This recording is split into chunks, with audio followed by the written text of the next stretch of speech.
Some of you have heard this story before, so I apologise. I'd lit a candle,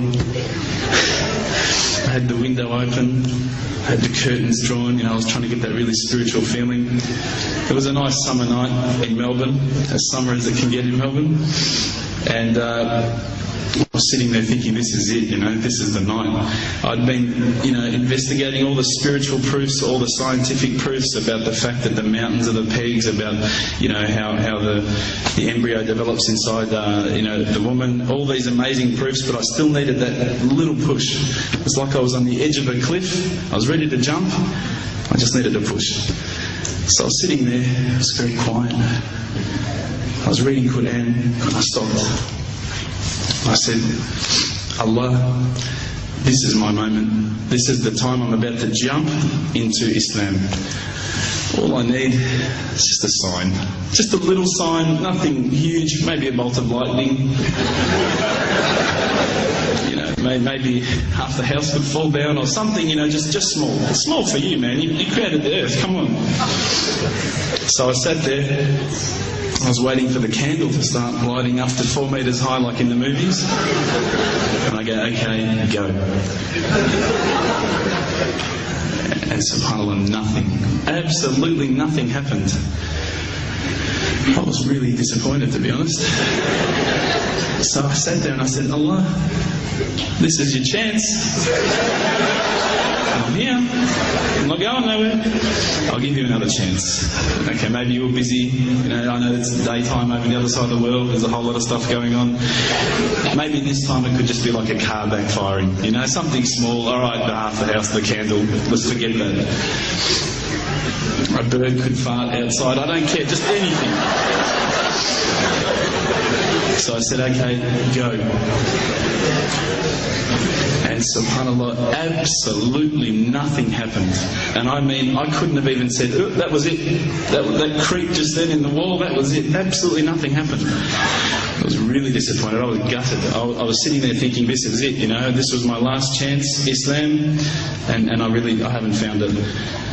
I pulled back the Quran, I turned back to where I was reading. SubhanAllah, the very next verse on the next page, for those of you who ask for signs, have we not shown you enough already?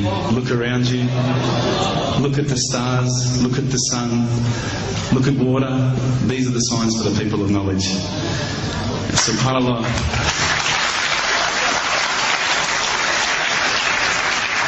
I threw the doona over my head and I pretended I was asleep. I was that scared because I couldn't believe how arrogant I'd been to want my own specific sign when all the signs had been there for me all along.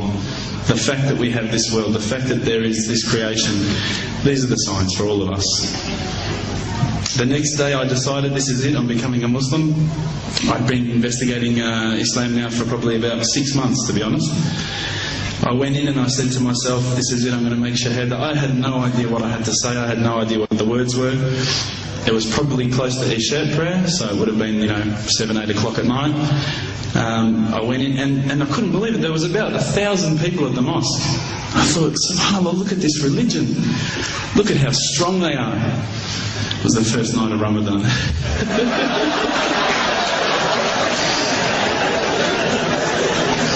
Ramadan Muslims. So I sat there and I was very nervous, I must admit. I got up and this person's going to me, you got to say these words, bro, Ashhadu. I'm going, what? Ash what? Can't I just say it in English? No, they say no, you got to say it in Arabic. And I thought, looked out over the sea of beards that I could see in front of me and I thought, if I get these words wrong, I'm a dead man again. I had this fear, And they were staring at me, and I don't know if you know this, but Australians can't stare. Lebanese people can stare. So I was sitting there, I was very scared. I got up, and subhanAllah, as soon as I started to say the words, all fear went out of my mind. It felt as though a shower was inside my head and someone had just turned on the cold tap. It felt like I'd been flushed clean. I said the words, and I wasn't expecting so many brothers to come up and yell, Takbir, Allahu Akbar, and start kissing me and hugging me. Now, I'd never been kissed by that many men in my life. But it was a beautiful day, I must admit. And that day was the day that I had more brothers than I could ever imagine, more sisters as well. But I guess since that day I've never looked back. My family, I think, initially were very worried that I was going to be, I guess, a little bit weird towards them. They thought that I was going to break out the AK-47s and the grenades. But they realised, I think, soon that this religion was actually making me a better person. Prior to Islam, you're not going to believe it, I had a mohawk. I did. I had, I'm not going to show you any photos. I had army greens, I had the Metallica t-shirt, I had the cherry docks. I was shocking, right? I thought I looked great, but I looked terrible. And alhamdulillah, ever since then I look as good as I do now. No, don't laugh, please.